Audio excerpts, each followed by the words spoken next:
Stop! You're making a huge mistake in your EU5 games, and this is an intervention. Why are you attempting to annex all of your subjects diplomatically? Do you think it's your only option? Waiting centuries to annex average-sized countries just isn't fun. So we need to change that, and there's a way you can do it instantly, through war. Specifically, invading your own subjects. I know it seems crazy, but it's necessary. Annexation is just far too slow in 1.1, and it can't be sped up efficiently. Sure, you can get the 100% bonus due to dominant culture, and the odd tech, but it's physically impossible to diplomatically annex large subjects before the game ends, so we need to get around this. Just have a look at my Ottoman game, where we've been waiting 200 years to annex Serbia, and I'm at my wit's end. So do you know what our secret weapon is? The Disloyal Subject casus belli. Not casus belli. I heard you alright, forgive me. So why is this the solution? Well, we actually get to annex our larger subjects, and you can distinctly reduce their annexation time by cutting them down to size. They don't leave your nation. Independence isn't on the table. After the war is done, they continue being your vassal. This means that you can conquer regions as your proximity increases over the game, maximizing the efficiency you can get from your provinces. The CB is also incredibly powerful, a 50% reduction to conquer cost, and an inbuilt 80% reduction for AE is built into the game anyway, meaning the game basically treats it as your land already. It's just quite expensive to take. But there is a serious cost to doing this. You're invading your own subject, so you'll be incurring a significant stability hit, a minimum of 40 for the base penalty of violating that subject relationship, an additional 10 for the level of your relationship. If you've improved relations, and you've got, say, great relations of 200, you could get a maximum of a 60 stability drop for fighting someone. I understand this is a lot, and I've often found myself incredibly wary of spending my stability, but what we need to do is see it as mana. To maximise our expansion in EU4, you're spending your Diplo points reducing war exhaustion, admin coring your provinces, military assaulting and barraging forts. In the same ilk, we're going to utilise our stability. So when should you consider it?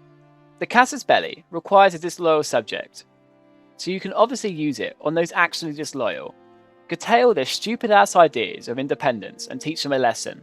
Or you can make someone disloyal and use this mechanic to your advantage. I mean, why not?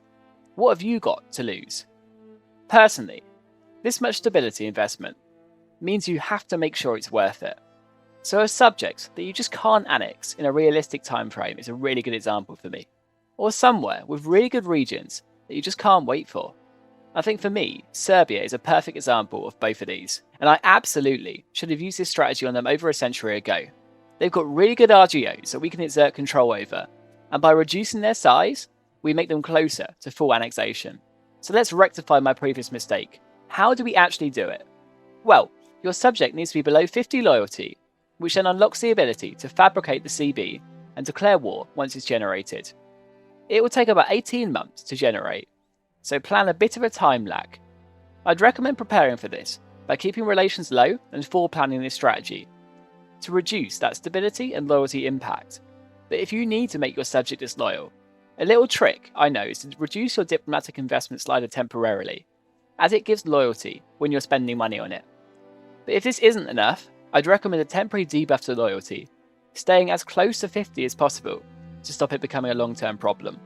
You could go for a relationship like diverting trade, which gives them a temporary minus 33 loyalty to Overlord modifier, which goes away when you take back the diplomatic action.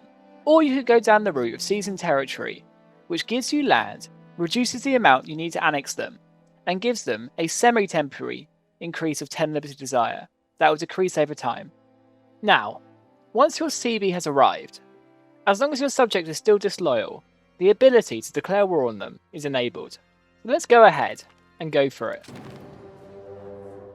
And as you can see, Serbia is back on the independent stage, with their vassals joining them too. So while I time-lapse the Serbian war quite quickly, we need to talk about what we actually need to take from this war. And because we're so close to the annexation threshold, we really don't need to take that much. Obviously, in your games, you're going to need to decide how much you want to take depending on how close they are to annexation, how much of a threat they pose, and overall what regions you want. But for us, we don't actually need that much, so we don't need to elongate the war too far and wait for a 100% war score. We can just take quite a lot and hopefully see the results at the end of it. And jumping forward, we're now in a peace deal scenario. As you can see, I'm following up on this advice, but we're taking a large chunk of Serbia. So we'll send our demands. And as you can see, Serbia has returned to the fold. They remain our vassal. We haven't granted them independence by doing this war. And there is some antagonism. We can take steps to reduce this, but it really isn't that bad. And a side note, unfortunately, unlike what I expected, annexation does reset through doing this relationship. So I don't have some fancy instant annexation transition to show you. But what I do have is proof of concept. The required annexation cost dropped from 1944 to 786.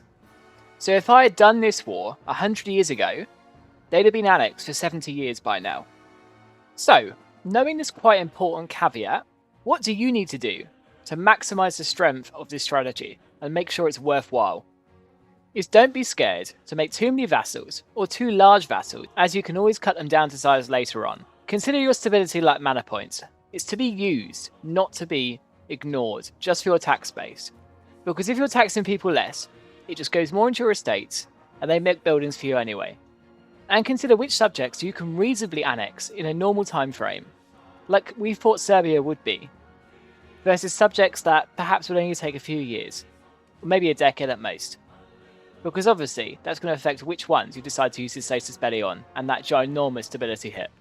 There is one last important caveat, however, that in the current version of 1.1, integration is faster than it was in 1.0.10, as centralization now buffs the speed of annexation by 33%, whereas decentralization does the inverse.